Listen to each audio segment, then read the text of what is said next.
Dementia Researcher with a blog and a rating. Negative data.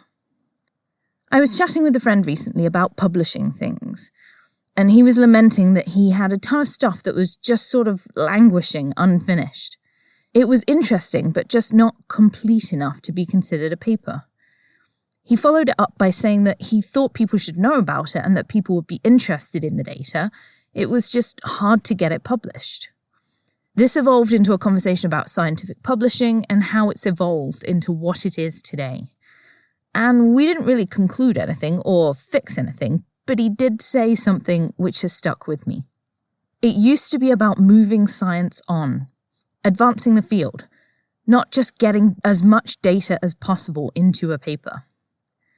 So today we're going to talk about how we, as early career researchers, can help the scientific field change by thinking about how, where, and what we publish. As an early lockdown project, I helped another friend write a historical review on the field of extracellular vesicles. It was immensely fun because I got to go back and dig out manuscripts written in the 40s and 50s. One of them, from 1946, is a seminal paper. It is 8 pages long and contains 5 tables. That's it. And the best thing that they do in all of these papers is give you the data they have. They don't try and solve everything. They just give you what they have and repeatedly use phrases like, "This will be discussed in detail on a later occasion." I know we don't live in the era of the gentleman scientist anymore. We're all funding-driven crazy people. But fundamental to our core ethos is the progress of science, the discovery of new things. The majority of us are not in this for kudos or the prospect of a Nobel Prize. We're in it to figure out puzzles and problems and learn things. And part of that learning process is the fundamentals of the scientific method, i.e., if we plan, control, and execute our experiments properly, they will either prove or disprove our hypothesis. And that should be it. We should just go, here are my data, use them as you see fit. But we don't.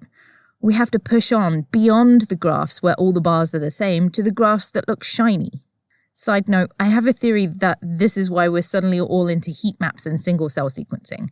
Red and blue are always going to look different, so they've sort of got the shiny built in, even if the data fundamentally doesn't mean anything. In clinical trial work, there have been studies which show that up to a third of clinical trials remain unpublished, largely due to lack of findings in favour of the novel therapy being tested. Results were described as having a lack of interest. But here's the thing, they're still interesting, even if they're negative. Why did the novel drug not work? How can we improve it? Even taking it back to more fundamental principles, if you show me the novel drug doesn't work, then I won't waste my time and money trying to test the same thing you did. In stroke research, this kind of publication bias is particularly prevalent.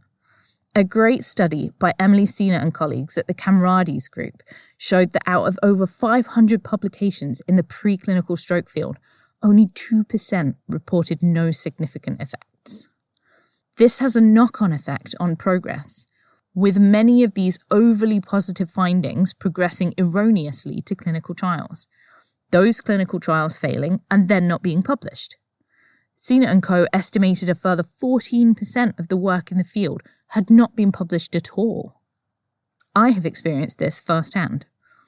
I did some work on post-stroke depression in a preclinical stroke model. Entirely negative. They could not have cared less that they had had a stroke. I took it to a conference as a poster, and the number of people who I met who said, "Oh yeah, we tried that, it doesn't work," was astounding. I had wasted months of my own time because people had chosen not to publish their findings. But what causes publication bias? I suspect that what underlies it all is something called the Pollyanna principle. Come on, you knew you were waiting for me to say something like this. In the late 1970s, Matlin and Stang demonstrated that cognitive processes selectively favor processing of pleasant over unpleasant information. In theory, data is just data. It's neither pleasant nor unpleasant. But in science, we struggle with our data because we often don't approach the scientific method in the right way. What we should be doing, And what we do in our grants is write an achievable and appropriate hypothesis. We should then test this hypothesis, and if our experiments are appropriately controlled for and conducted, then we should get a result. This result should refute or confirm the hypothesis. What we're often doing is going, ooh, I wonder what this does. This is actually a great way to do science, using our fundamental curiosity to drive our experiments. But what it results in is a type of negative data that Bradley Alger, in his work on the scientific hypothesis, refers to as file draw data.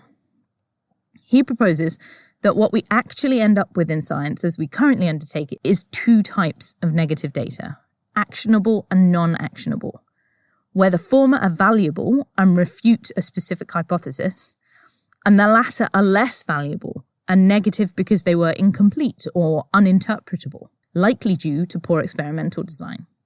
He highlights the importance of hypothesis testing, suggesting that rewarding researchers for effectively doing this should encourage the publication of negative data. So how can we do that? Right now, I'm not sure. The fundamental changes in behaviour need to come from everyone. But there are platforms out there designed to at least encourage this kind of behaviour. Registered reports are predominantly used by the social sciences and are designed to specifically peer review the methods. Researchers say, this is what I'm going to do. The reviewers say yay or nay, and if they get the go-ahead, then the data is what it is, and is published after the registered report.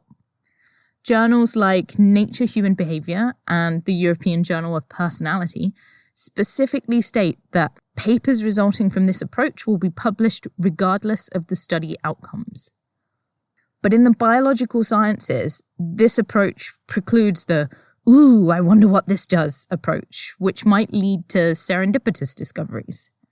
Registered reports also physically slow science down, forcing researchers to get the methods approved before doing anything. Preprint servers, increasingly popular in the life sciences, do the opposite. They allow researchers to bypass peer review to get their work out in its raw form. Whilst this allows them to claim ownership and use this data to back up grant applications and so forth, the lack of peer review, even with all its inherent problems, means the data can be misinterpreted and poorly cited. In between these two are journals which are trying to actively encourage the publication of negative data. The Journal of Cerebral Blood Flow and Metabolism has a negative results section. The PLOS collection has a variety of platforms for this kind of data, including one charmingly entitled Positively Negative. And F1000 is a platform designed for preliminary data, negative data, and replication studies. The latter are particularly important in preclinical studies where experimental variability is high and translation is poor, but are not actively encouraged by the majority of journals. This means there is little to no incentive to perform them, and therefore do good science. To encourage you to find appropriate platforms for your research and find space for what Alger described as file draw data, some engaging researchers in Berlin and the States have established a platform gloriously called FIDDLE, or File Draw Data Liberation Effort. This aims to prevent data languishing uselessly somewhere and get it out there into the world, where it could do some good. Their aim is to reduce publication bias and encourage data sharing. Hopefully this meander through the pitfalls of the scientific method and publishing system as it stands have given you some ideas about what to do with your negative data. Alger concluded that he believed a bunch of uninterpretable results should not count as data at all, and that, in general, there is no real problem if they continue to rest in file drawers. But if you've specifically tested a hypothesis and found the data goes in the opposite direction to what you had expected or hoped, get it out there and help other people who might be trying to do the same thing. Thank you for listening. Join the Dementia Research bloggers and share your own views.